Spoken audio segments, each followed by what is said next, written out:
Hello everyone welcome back to our channel. ఈ వీడియోలో మనం AP new syllabus 9th class తెలుగుకి సంబంధించి 4వ లెసన్ ఆత్మకథ అనే లెసన్ గురించి అయితే డిస్కస్ చేద్దామండి. దానికంటే ముందు మీరు ఎవరైనా ఈ ఛానల్ ఫస్ట్ టైం చూసినట్లయితే సబ్స్క్రైబ్ చేసుకోండి, పక్కనే ఉన్న బెల్ ఐకాన్ని ట్యాప్ చేయండి. దీని ద్వారా నేను ఏ లేటెస్ట్ వీడియో అప్లోడ్ చేసినా అది మీ వరకు వస్తుంది. మీరు ఏ వీడియో కూడా మిస్ కాకుండా అయితే చూసేయచ్చు. అలాగే ఈ బుక్ యొక్క పీడిఎఫ్ మీకు కావాలి అనుకుంటే డిస్క్రిప్షన్లో యాప్ యొక్క లింక్ ఇస్తాను, అక్కడి నుంచి మీరు ఫ్రీగా అన్ని టెక్స్ట్ బుక్స్ అనేవి డౌన్లోడ్ చేసుకోవచ్చు. ఇక లేట్ చేయకుండా వీడియో అయితే స్టార్ట్ చేసేద్దాం.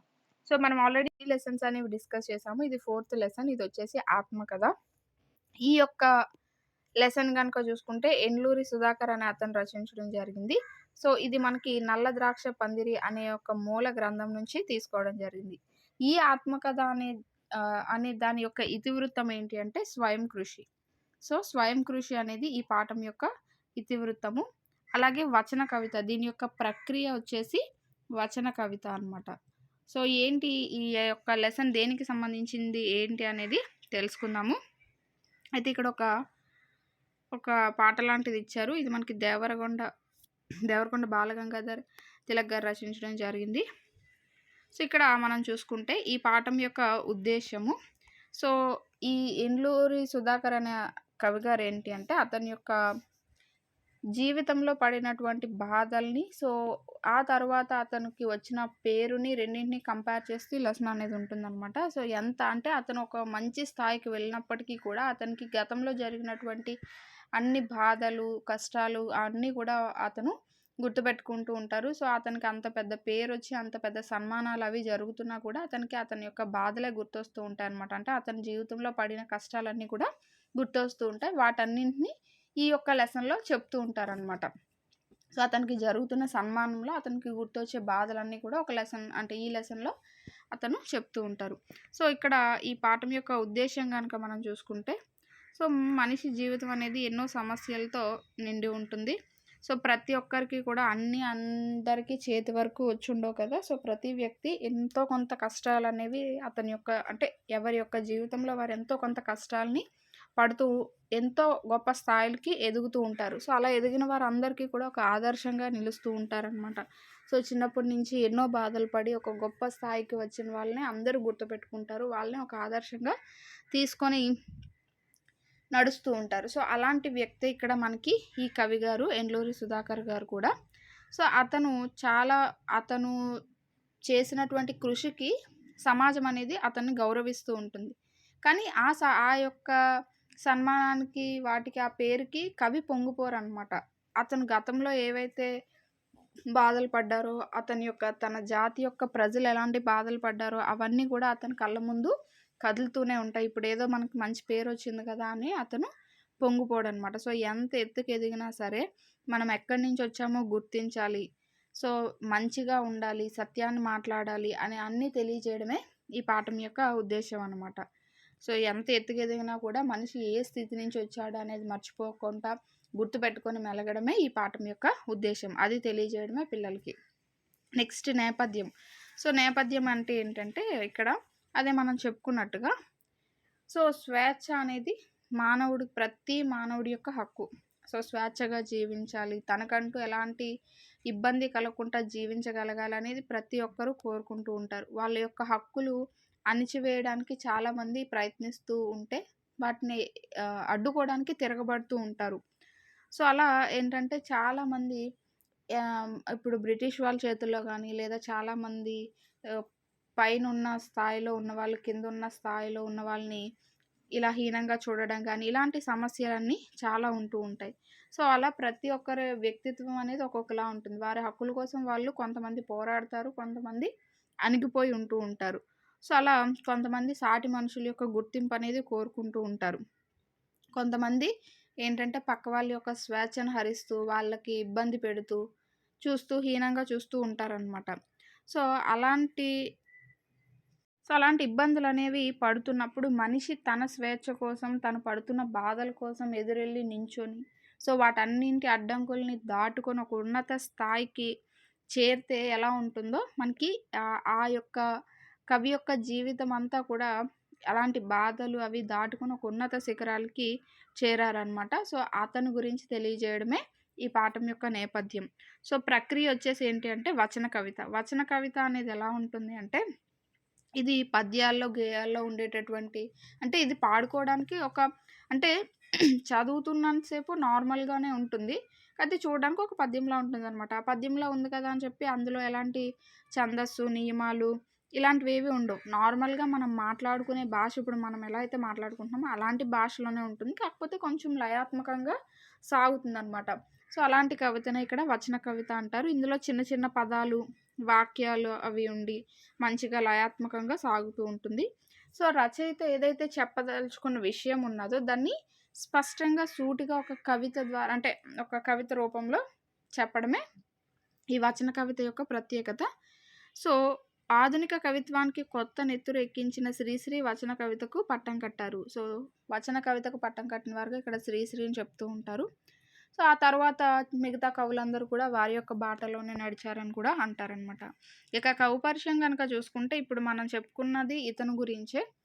ఇదేంటి అంటే నా అనుభవం నేర్పిన పాఠమే నా కవిత్వం అని చెప్పి అతని యొక్క కవితా గుణాల్ని ప్రకటించినటువంటి కవి ఈ ఎండ్లూరి సుధాకర్ గారు. డాక్టర్ ఎండ్లూరి సుధాకర్ గారు. ఇతను ప్రకాశం జిల్లా కనగిరి తాలూకా రావికుంటపల్లిలో జన్మించారు. ఇతని యొక్క తల్లిదండ్రులు వచ్చేసి ఎండ్లూరి దేవయ్య, శాంతాబాయి అనమాట. సో, ఇతను ఉన్నత చదువులనేవి చదివి ఆ తర్వాత జాషువా గారి రచనలు ఏవైతే ఉన్నాయో వాటిపైన పరిశోధన చేసి డాక్టరేట్ అనేది అంటే పీహెచ్‌డీ అనేది పొందారనమాట. ఆ తర్వాత పొట్టి శ్రీరాములు తెలుగు విశ్వవిద్యాలయంలోని, అలాగే కేంద్రీయ విద్యాలయంలోని లెక్చరర్‌గా, అసోసియేట్ ప్రొఫెసర్‌గా కూడా, శాఖాధిపతిగా కూడా అలా దాదాపు 30 సంవత్సరాలు పనిచేశారు.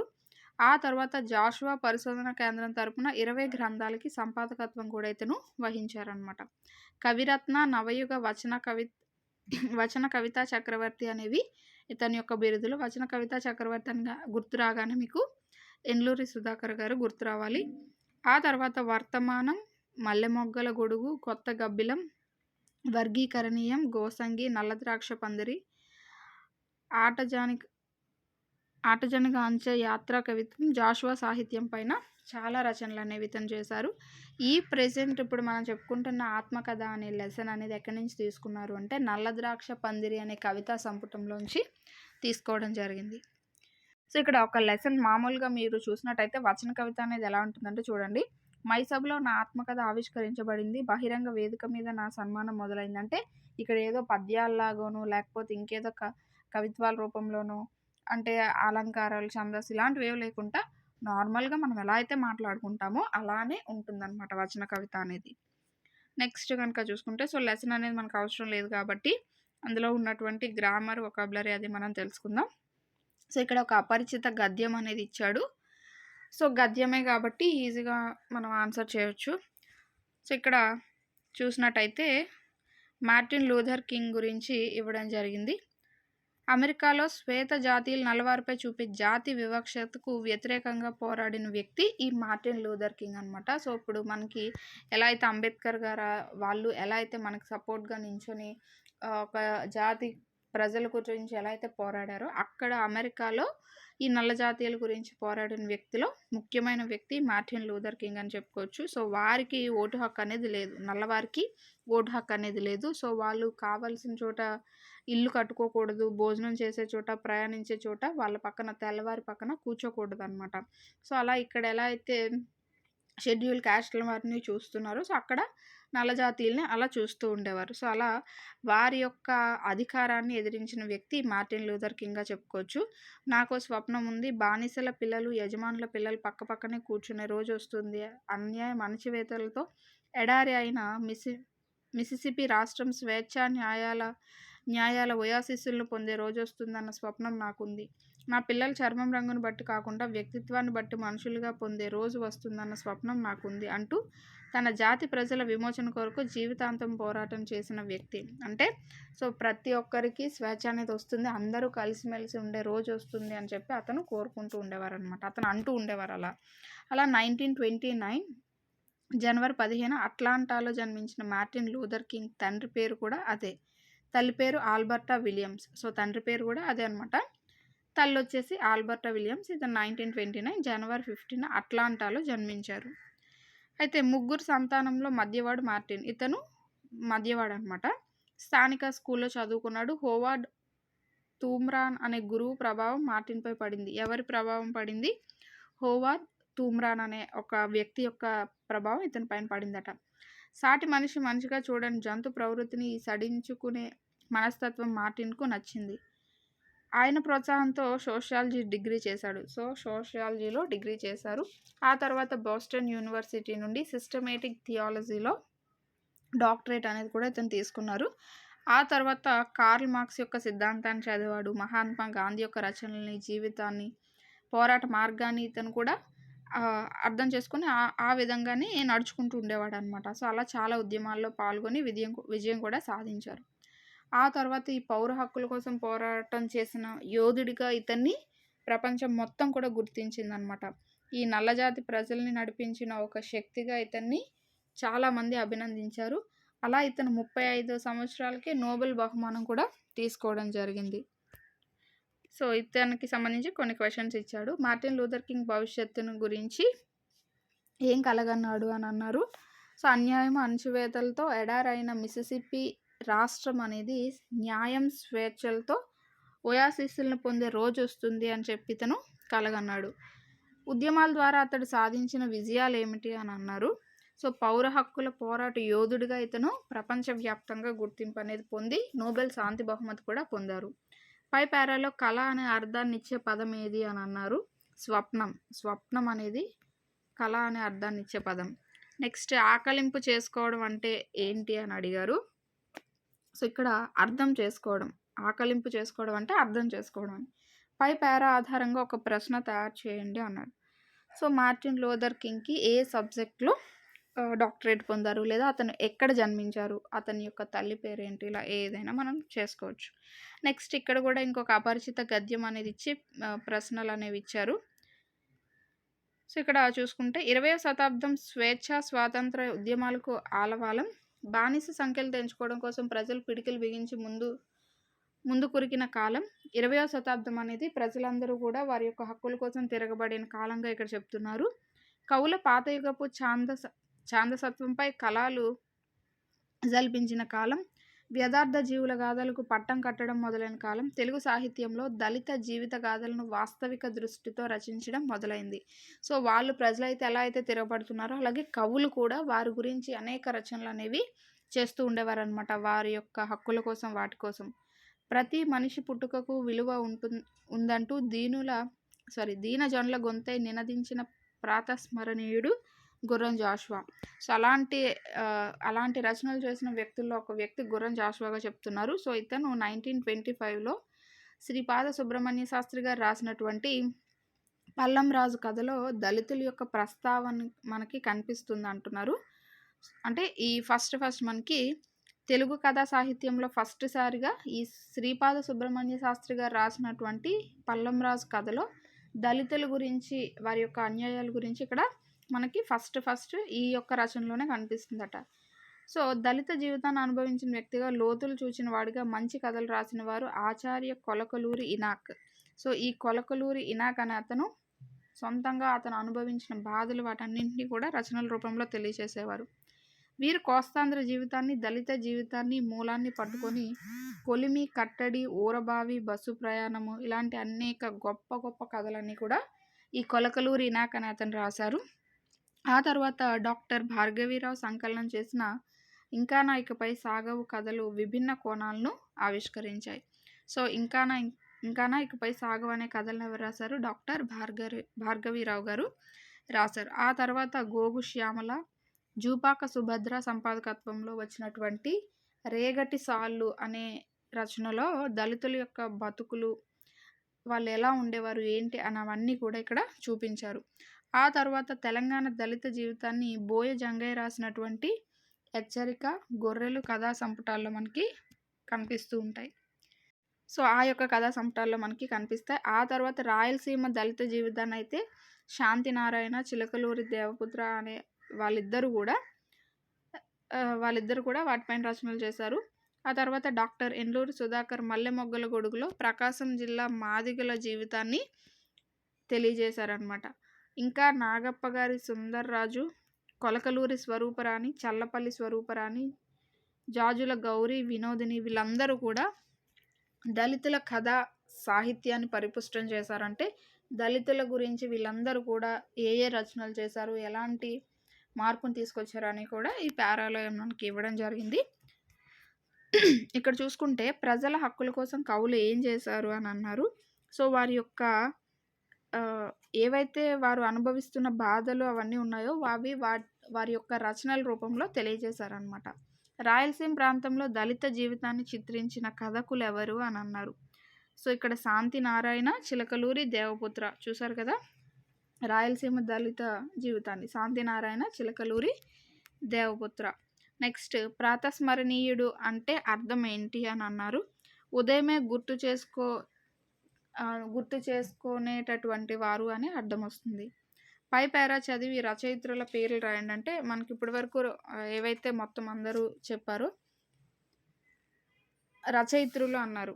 గోగు శ్యామల, జూపాక సుభద్ర, స్వరూపరాణి, జాజుల గౌరి, వినోదిని వీళ్ళందరూ కూడా మనకి ఆడవాళ్ళు అన్నమాట. పై పేరా ఆధారంగా ఒక ప్రశ్న తయారు చేయండి అని అన్నారు. సో మొట్టమొదట దళిత ప్రస్తావన అనేది ఎవరి కథలో కనిపించింది, ఆ కథ ఎవరు రాశారు, లేకపోతే ఆ కథ ఏంటి అని క్వశ్చన్ మనం రాసుకోవచ్చు. ఇవి మనకి 2 పారాలకి సంబంధించి. అయితే ఇక్కడ మనకి పారాలు అనేవి ఎవరైనా చదువుకుంటారు కదా మేడం అనుకోవచ్చు. సో కొంతమంది అది వదిలేశారు కదా మేడం అని కామెంట్స్ పెడుతూ ఉంటారు కాబట్టి ఇంకా అది కూడా కవర్ చేద్దామని చెప్పడం జరుగుతుంది. ఎందుకంటే మనకి టెట్ వాటిలో కూడా పారాస్ అవి ఇస్తారు కాబట్టి సో ఒకవేళ ఇన్ కేస్ ఇచ్చినా మీకు యూజ్ అవుతుందనే ఉద్దేశంతో. సో నెక్స్ట్ ఇక్కడ మనకి ఇది వెరీ ఇంపార్టెంట్. భాషాంశాల్లో కనుక చూసుకుంటే కింద ఎరుపు రంగులో ఉన్న పదానికి అర్థం తెలుసుకొని సొంత మాటల్లో రాయండి అని అన్నారు. 4 రోడ్ల చౌరస్తాలో జాతీయ జెండా ఎగరవేశారు. చౌరస్తా అంటే 4 రోడ్ల కూడలి అని, 4 రోడ్స్ జంక్షన్ అనమాట. సో ఇలా 4 రోడ్స్ వెళ్తే ఏదైతే ప్రాంతం ఉంటుందో సో అది చౌరస్తా అని అంటూ ఉంటాం. పూరి గుడిసె అగ్నికి అర్పణమైంది. అర్పణం అంటే ఇవ్వడం. సో ఇవ్వడం అనే అర్థం వస్తుంది. ఆ పిల్లలు తెలివితేటల్లో చురకత్తుల్లా ఉన్నారు. చురకత్తులు అంటే పదునైనటువంటి చిన్న కత్తులు అని. సో చురకత్తుల్లో అంటే పదునైనటువంటి కత్తులు అనే అర్థం వస్తుంది. నెక్స్ట్ క్రింది పదాలకు పర్యాయ పదాలు రాయండి అన్నాడు. స్వర్ణం అంటే బంగారము, పసిడి లేదా కనకము, ఈ యొక్క అర్థాలు వస్తాయి. నెక్స్ట్ సూర్యుడికి రవి, ఆదిత్యుడు, భానుడు, అలాగే ద్యుమని ఈ యొక్క అర్థాలు అనేవి వస్తాయి. నెక్స్ట్ కనుక చూసుకుంటే కళ్ళు అనే అర్థానికి పదానికి కనుక చూసుకుంటే నేత్రాలు లేదా నయనాలు, అక్షులు ఈ యొక్క అర్థాలు అనేవి వస్తూ ఉంటాయి. దేహం అంటే మనకి శరీరము, తనువు, కాయం ఈ యొక్క అర్థాలు అనేవి వస్తూ ఉంటాయి. నెక్స్ట్ పదాలకి నానార్థాలు రాయమన్నారు. మనం పర్యాయ పదాలని ఈజీగా ఐడెంటిఫై చేయొచ్చు, కానీ నానార్థాలు అనేవి కొంత కన్ఫ్యూజ్ అవుతూ ఉంటారు కాబట్టి నానార్థాలు అనేవి ఖచ్చితంగా కంఠస్థం చేయాల్సి ఉంటుంది. సో ఇక్కడ తల అంటే ఏంటంటే మస్తకం అనేది వస్తుంది. అలాగే ముఖ్యమైనది అని కూడా వస్తుంది. నెక్స్ట్ కాలం అంటే సమయం అనేది మనకి ఎలాగో తెలుసు. అలాగే నలుపు అనే అర్థం కూడా వస్తుంది కాలానికి. నెక్స్ట్ క్రియ అనేది కనుక చూసుకుంటే చేష్ట. క్రియ అంటే ఏదైనా పని అని, చేష్ట అన్న పని కిందకే వస్తుంది. నెక్స్ట్ పూజ, అలాగే శిక్ష, అలాగే ప్రాయశ్చిత్తము అనేది కూడా వస్తుంది. ప్రాయశ్చిత్తము అనేది కూడా క్రియ అనే దానికి నానార్థం కింద వస్తుంది. అలాగే రామ అనే దానికి కనుక చూసుకుంటే రాముడు, అలాగే స్త్రీ అనేది కూడా వస్తుంది. నెక్స్ట్ ప్రకృతి వికృతుల్ని జతపరచమన్నాడు. భోజనము, బోనము, బ్రద్న, ప్రొద్దు, కథ, పుష్పం, పువ్వు ఈ విధంగా మనకి ఇవ్వడం జరిగింది. నెక్స్ట్ వ్యాకరణాంశాలు కనుక చూసుకుంటే ఇవి కూడా మనకి చాలా ఇంపార్టెంట్. సో సందుల్లో మనకి ఆమ్రేడిత సంధి అనేది ఇచ్చారు. ఇది మనం ఈజీగా ఫైండ్ అవుట్ చేయొచ్చు. అయితే చాలామంది ఆమ్రేడిత సంధికి ద్విరుక్త టకార సంధికి కన్ఫ్యూజ్ అవుతూ ఉంటారు. సో నెక్స్ట్ వీడియోస్లో మనం ఆ సంధుల గురించి కూడా డిస్కస్ చేద్దాము. సో ఇక్కడ ఆమ్రేడిత సంధి గురించి ఇచ్చారు. ఇక్కడ కొన్ని ఎగ్జాంపుల్స్ కనుక చూసుకుంటే ఔరౌరా, ఓహోహో, ఏమేమి అనేవి ఇచ్చారు. సో, ఔరా ప్లస్ ఔరా, ఓహో ప్లస్ ఓహో, ఏమి ప్లస్ ఏమి. ఇక్కడ సూత్రం అనేది గనక చూసుకుంటే, సో, పదాలనేవి విడదీసినప్పుడు పూర్వపదము, పరపదము రెండిటిలో కూడా ఒకే పదం అనేది వస్తుంది. సో, ఇలా 2 ఒకే విధమైన పదాలొస్తే ఆ రెండవ పదం ఏదైతే ఉన్నదో అది ఆమ్రేడితం అనేది అవుతుంది. సో, ఇక్కడ చూసుకుంటే అప్పటికిన్, అప్పటికిన్, అప్పటప్పటికిన్, అక్కడన్, అక్కడన్, అక్కడక్కడన్, ఈ విధంగా మనకి ఆమ్రేడిత సందులు ఏంటంటే విడదీసినప్పుడు 2 ఒకేలాంటి పదాలొస్తే ఆ రెండో పదాన్ని మనం ఆమ్రేడితం అని అంటామని చెప్పి ఇక్కడ ఇచ్చారు. అదే మనకి ఆమ్రేడిత సంధి. నెక్స్ట్ చూసుకుంటే క్రింది పదాలు విడదీసి సంధి పేరు రాయండి అని అన్నాడు. పావనమైనది, పావనము, పావనము ప్లస్ అయినది. సో, పావనము ఊ అనేది వచ్చింది. ఊకి ఇక్కడ ఒక అచ్చు అనేది అవుతుంది కాబట్టి కలుస్తుంది కాబట్టి సో, ఇక్కడ ఉత్వ సంధి అనేది అవుతుంది. ధర్మం ఒకటి, ధర్మము, ధర్మము ప్లస్ ఒకటి, ఇక్కడ కూడా ఊ అనేది వచ్చింది ఉత్వ సంధి. నెక్స్ట్ చిన్నప్పుడు, చిన్న ప్లస్ అప్పుడు, చిన్న ఆ అనేది వస్తుంది. సో, అత్వ సంధి అనేది అవుతుంది. గుర్తుకొస్తుంది, గుర్తుకు, గుర్తుకు ప్లస్ వస్తుంది, గుర్తుకు ఊ అనేది వచ్చింది. ఊకి ఆ అనే అచ్చు అనేది వస్తుంది కాబట్టి ఉత్వ సంధి అనేది అవుతుంది. నెక్స్ట్ సమాసాలు. ఇంతకుముందు మనం చూసుకుంటే కర్మధారయ సమాసాల గురించి చూసుకున్నాము. సో, ఇక్కడ తత్పురుష సమాసం గురించి ఇచ్చారు. సో, తత్పురుష సమాసం కనుక చూసుకుంటే ఉత్తర పద అర్థం ప్రధానంగా కలది తత్పురుష సమాసం. సో, ఉత్తర పదం అంటే ఇక్కడ సమాసంలో 2 పదాలు ఉంటే ఫస్ట్‌ది పూర్వపదం అని, సెకండ్‌ది ఉత్తర పదం అని అంటూ ఉంటాం. ఈ ఉత్తర పదం అనేది ఎక్కువ ప్రాధాన్యం కలిగిందిగా ఉంటే ఆ యొక్క సమాసాలనే మనం తత్పురుష సమాసాలు అని అంటాం. సో, ఇక్కడ ప్రథమ తత్పురుష సమాసము అంటే ప్రథమ విభక్తి చివర కలిగిన పూర్వపదము ఉత్తర పద అర్ధ ప్రాధాన్యత కలది. సో, ఇక్కడ చూసుకుంటే ప్రథమ తత్పురుష సమాసంలో కనుక చూసుకుంటే ఇక్కడ ఏమంటున్నాడు, ప్రథమ విభక్తి చివర కలిగిన పూర్వపదం అంటే పూర్వపదం ఫస్ట్ పదము చివర అనేది ఏదో ఒక ప్రథమ విభక్తికి సంబంధించిన పదం అనేది ఉండి ఉత్తర పద అర్ధ ప్రాధాన్యత కలిగి ఉంటే సో, అది ప్రథమ తత్పురుష సమాసము. ఇక్కడ చూడండి మధ్యాహ్నము అన్నారు, అహ్నము యొక్క మధ్య భాగము. సో, ఇక్కడ ఫస్ట్ పదం ఏదైతే ఉన్నదో దాని చివర ప్రథమ విభక్తి ప్రత్యయాలు అనేవి వస్తాయి. అంటే డు, ము, ఊలు ఏవైతే ఉన్నాయో వాటిలో ఏదో ఒకటి వస్తుంది. ఇక్కడ చూడండి అహ్నము అని అన్నారు. అలాగే నడిరేయి, రేయి నడిమి భాగము. సో, ఈ విధంగా మనకి ఈ ఏదైతే ప్రథమ విభక్తి ప్రత్యయాలు ఉన్నాయో అవి వస్తాయి అని చెప్తున్నారు. నెక్స్ట్ ద్వితీయ తత్పురుష సమాసం. ద్వితీయ విభక్తితో కూడిన పూర్వపదాలు అనేవి ఉంటాయి. అంటే నిన్నులను కూర్చి గురించి ఇవన్నీ కూడా ఉంటాయి అన్నమాట. సో, ఇక్కడ చూడండి కృష్ణాశ్రితుడు, కృష్ణుని ఆశ్రయించినవాడు. సో, ఇక్కడ నీ అనేది వచ్చింది. అలాగే నెల తాల్పు, నెలను తాల్చినవాడు, ను అనేది వచ్చింది. తృతీయ తత్పురుష సమాసంలో ఏంటంటే తృతీయ విభక్తితో కూడిన పూర్వపదాలు అనేవి ఉంటాయి. సో, వాక్కలహము, వాక్కు చేత కలహము, చేత అనేది వచ్చింది. విద్యాహీనుడు, విద్య చేత హీనుడు. చతుర్థి తత్పురుష సమాసం అంటే దాని విభక్తితో కూడిన పూర్వపదాలు అనేవి ఉంటాయి. అంటే కొరకున్ కై అనేవి. ధనాశ, ధనము కొరకు ఆశ, పొట్టకూడు, పొట్ట కొరకు కూడు. ఇవన్నింటినీ కూడా మనం తత్పురుష సమాసాలు అంటాం. ఇవన్నీ కూడా ఏమి ఉత్తర పదము ప్రాధాన్యత ఎక్కువ అర్థం కలిగినటువంటి సమాసాలుగా మనం చెప్పుకోవచ్చు. నెక్స్ట్ పంచమి తత్పురుష సమాసం చూసుకుంటే వలన, కంటే, పట్టి అనేవి. దొంగ భయము, దొంగ వలన భయము. పాప విముక్తుడు, పాపము వలన విముక్తుడు. నెక్స్ట్ షష్ఠి తత్పురుష సమాసంలో కిన్కున్ యొక్క, లోన్ లోపలన అనేవి పూర్వపదాలుగా ఉంటాయి. రాజపుత్రుడు, రాజు యొక్క పుత్రుడు. యజ్ఞఫలము, యజ్ఞము యొక్క ఫలము. నెక్స్ట్ సప్తమి తత్పురుష సమాసంలో అందు, నన్ను అనేవి ఉంటాయి. సో, నీతి పారగుడు, నీతి యందు పారగుడు. మాట నేర్పరి, మాట యందు నేర్పరి. ఇవన్నీ కూడా మనకి తత్పురుష సమాసాల కింద అయితే మనం చెప్పుకోవచ్చు. తత్పురుష సమాసంలోనే మనకి ఇన్ని రకాలు అనేవి ఉంటాయి. సో, ప్రతి రకంలో ఏంటంటే వాటి యొక్క ఏవైతే విభక్తి ప్రత్యయాలు ఉంటాయో అవి పూర్వపదాలు అనేవి కలిగి ఉంటాయి అన్నమాట. పూర్వపదాలు కలిగి ఉండేటటువంటివి అవి ఏ పూర్వపదాలను కలిగి ఉంటాయో ఆ సమాసం కింద మనం చెప్పుకుంటూ ఉంటాం. సో, ఇప్పుడు యొక్క అంటే షష్ఠి తత్పురుష సమాసం అని, అందున అంటే సప్తమి తత్పురుష సమాసం అని, ఆ విధంగా. నెక్స్ట్ క్రింది పదాలకు విగ్రహ వాక్యాలు రాసి సమాసాలు గుర్తించండి అన్నాడు. మేలు వస్త్రాలు, మేలైన వస్త్రాలు. సో, ఇక్కడ మేలు అనేది ఏంటవుతుంది? విశేషణం అవుతుంది. సో, విశేషణం అనేది ఫస్ట్ ఉంది కాబట్టి, పూర్వపదంలో ఉంది కాబట్టి, విశేషణ పూర్వపద కర్మధారయ సమాసం అవుతుంది. నెక్స్ట్ ముతక పంచెలు. ఇది కూడా పంచెలు అనేది నామవాచకం. ముతక అనేది విశేషణం అవుతుంది.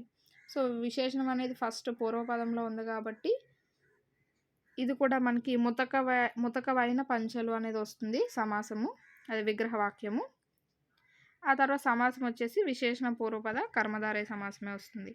నెక్స్ట్ కొత్త దేవుళ్ళు, కొత్త వారైన దేవుళ్ళు. ఇది కూడా విశేషణ పూర్వపద కర్మధారయ సమాసమే. ధ్వనులు, వక్రమైన ధ్వనులు. ఇవి కూడా విశేషణ పూర్వపద కర్మధారయ సమాసం. ఎందుకంటే ఇక్కడ పూర్వపదంలో విశేషణం అనేది ఉన్నది కాబట్టి. 4 పంక్తులు, 4 అయిన పంక్తులు. 4 అనే సంఖ్యావాచకం ఉంది కాబట్టి ఇది ద్విగు సమాసం అనేది అవుతుంది. నెక్స్ట్ కనుక చూసుకుంటే అలంకారాలు. ఇంతకు ముందులో మనం ఉత్ప్రేక్ష అలాగే ఉపమాలంకారాల గురించి చూసాము ఇంతకుముందు వీడియోస్లో. సో, ఇక్కడ రూపక అలంకారం అనేది ఇచ్చాడు. చాలామంది కన్ఫ్యూజ్ అయ్యేది రూపక అలంకారం అనమాట. సో, ఇక్కడ అంటే మిగతావి ఏవైతే ఉపమాలంకారం కానీ లేకపోతే ఈ చేకానుప్రాస, విత్యానుప్రాస, లాటానుప్రాస అవి ఈజీగా మనం ఐడెంటిఫై చేస్తూ ఉంటాం. కానీ ఈ యొక్క రూపక అలంకారానికి సంబంధించిన ఎగ్జాంపుల్స్ ద్వారా అది రూపక అలంకారం అని కొంతమంది కన్ఫ్యూజ్ అవుతూ ఉంటారు ఆప్షన్స్లో. సో, అది చూద్దాము. మా అమ్మ చేతి వంట అమృతం. పై వాక్యంలో అమ్మ చేతి వంట అనేది ఉపమేయం. సో, దేంతో పోల్చారు? అమృతంతో. సో, అది ఉపమానం అవుతుంది. సో, ఇక్కడ అమ్మ చేతి వంటకి అమృతానికి భేదం లేదు. అంటే అభేదం చెప్పడం అనేది. సో, ఇక్కడ పోల్చట్లేదు, ఊహించట్లేదు, ఏం కూడా చేయట్లేదు. ఇంకా 2 సమానమే అన్నట్టు చెప్తున్నారనమాట. దాది వేరు, ఇది వేరు, అది దీనిలా ఉంది, ఇది దానిలా ఉంది అని చెప్పట్లేదు. 2 ఒక్కటే అన్నట్టు. మా అమ్మ చేతి వంట అమృతం. అంటే మా అమ్మ చేతి వంట అమృతమే ఇంకా. దానికి అమృతంలా ఉంది, అమృతం అన్నట్లుంది ఇలా ఏం చెప్పట్లేదు. ఇంకా అదే ఇది, ఇదే అది అన్నట్టు చెప్తున్నారు. సో, అలా అభేదం చెప్తే అంటే ఏ భేదము లేదు, 2 ఒక్కటే అన్నట్టు చెప్తే అది రూపక అలంకారం అనేది అవుతుంది. సో, ఇక్కడ మనకి నిర్వచనం వచ్చేసరికి ఉపమేయ ఉపమానాలకి భేదం లేదని చెప్పడాన్నే ఇక్కడ రూపక అలంకారం అంటారు. ఇంత ఈజీగా ఉంది కదా మేడం, ఎందుకు కన్ఫ్యూజ్ అవుతారని అన్నారంటారా? సో, ఎగ్జాంపుల్స్ చూస్తే మనకి కన్ఫ్యూజ్ వస్తుంది అంతే. సో, వినడానికి చాలా ఈజీగానే అనిపిస్తుంది. ఇక్కడ చూడండి, ఈ మహారాజు సాక్షాత్తు ఈశ్వరుడే. అంటే ఇక్కడ మహారాజు ఈశ్వరుడు ఒక్కరే, 2 వేరు కాదన్నట్టు చెప్తున్నారు. సో, మహారాజు అనేవారు ఉపమేయం, ఈశ్వరుడు ఉపమానం. సాక్షాత్తు అనే పదం ఏంటి? ఇక్కడ మహారాజుకి ఈశ్వరుడికి అసలు భేదమే లేదు, ఇద్దరు ఒక్కటే అన్నట్టు చెప్తూ ఉన్నారు. నా కడుపులో అవమానాల చురకత్తులు గుచ్చుకుంటాయి. సో, ఇక్కడ అవమానాలు, చురకత్తులు 2 ఒక్కటే, 2 వేరు కాదనమాట. సో, ఆ విధంగా అవమానం అనేది ఉపమేయం, చురకత్తులు అనేవి ఉపమానం. 2 కూడా ఒక్కటే, భేదం అనేది ఏం లేదు అని చెప్తున్నారు. సో, అది కూడా రూపక అలంకారం అనేది అవుతుంది. నెక్స్ట్ ఛందస్సు అనేది ఇచ్చారు. క్రింది పద్యపాదాలు గుర్లాగులు గుర్తించండి, శార్దూల పద్య లక్షణాలను సమన్వయం చేయండి అని అన్నారు. మసజస్ తతగానే ఆల్రెడీ ఒక లైన్కి ఘన విభజన అనేది చేశారనమాట. సో, మిగతాయి మనల్ని చేయమన్నారు. అవన్నీ కూడా ఏంటి అంటే శార్దూలం యొక్క పద్య లక్షణాలు. ఆల్రెడీ మనం మత్తేభం గురించే చెప్పుకున్నాము. సో, ఇక్కడ శార్దూలం గురించి ఇచ్చారు. మత్తేభంకి చెప్పుకున్నప్పుడు చెప్పాము. మత్తేభానికి ఈ గణాలు అనేవి ఎలా అంటే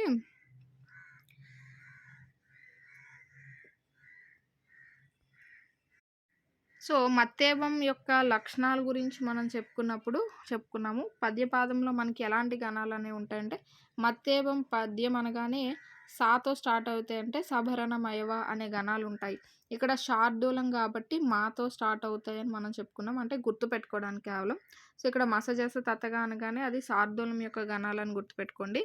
సో, ఈ శార్దూలానికి వచ్చేసరికి ఏంటి అంటే ఇందులో కూడా ఈ పద్యం అంటే శార్దూల పద్యంలో కూడా 4 పాదాలు అనేవి ఉంటాయి.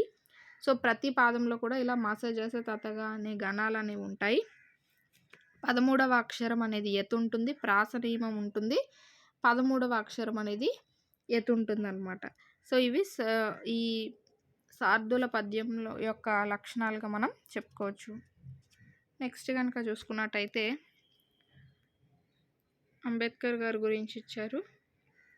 నెక్స్ట్ ఒక పద్యం అనేది ఇచ్చారు, దాన్ని గుర్రం జాషువా గారు రాశారు.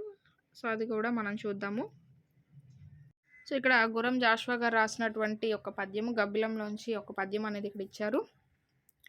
ప్రతిమల పెండ్లి చేయుటకు 100,000 వ్యయించు గాని దుఃఖితములైన పేదల పకీరుల శూన్యములైన పాత్రలన్ మెతుకు విదల్పది భరత మేదిని 33 కోట్ల దేవత లెగవడ్డ దేశమున భాగ్య విహీనులు క్షుత్తులారునే అని చెప్పి ఒక పద్యం ఇచ్చారు. సో, అంటే ఏంటంటే ప్రతి సంవత్సరం కూడా దేవుళ్ళ పెళ్ళిళ్ళని ఏటేటా కూడా దేవుళ్ళ పెళ్ళిళ్ళు, బొమ్మల పెళ్ళిళ్ళు చేయడానికి కొన్ని వందల వేల రూపాయలు అనేవి ఖర్చు చేస్తూ ఉన్నారు.